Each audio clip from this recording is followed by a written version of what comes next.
Soño una ciudad plural, formada por xente que vino de diferentes lugares, non só dentro de Asturias, sino de fuera de Asturias.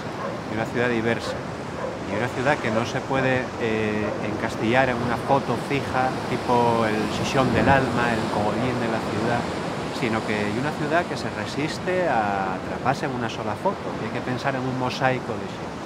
En Somos Asturias lo que queremos es construir una ferramenta para destrancar las instituciones. Esa ferramenta es Podemos, pero Podemos tiene que ser más que Podemos. Tenemos que integrar dentro de esa primera interfaz que se abrió para entrar en los poderes y para que la gente desborde las instituciones. Tenemos que llegar más allá, tenemos que llegar a sectores y a movimientos sociales que todavía no están participando en ese desborde ciudadano.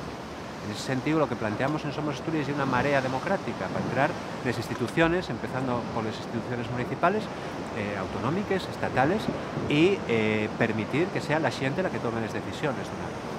Lo que pretendemos con Somos Asturias de cara a la organización de Podemos Xixón y, en primer lugar, que las estructuras de organización de Podemos a nivel local, municipal, sean lo más abiertas y participativas posibles.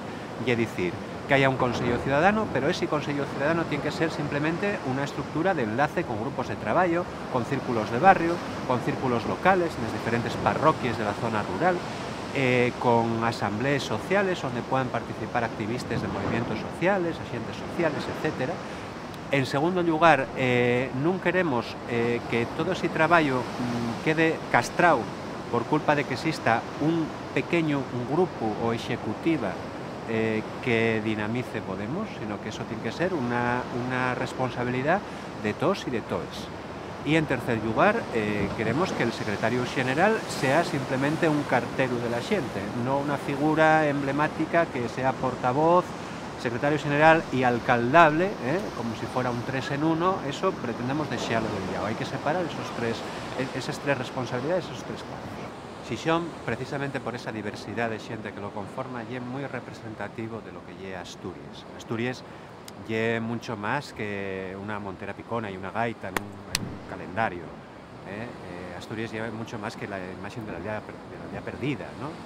Es una ciudad industrial, desindustrializada, vuelta a industrializar, vuelta a desindustrializar, y una ciudad formada por xente de todos los concellos de Asturias, del resto de la península, de fuera de Europa. Esa foto de la diversidad es una foto de Xixón y por tanto es también una foto de Asturias, que podemos encontrar en diferentes escalas en otros lugares de nuestro país. Pero precisamente por eso entendemos que ser Xixón es ser Asturias.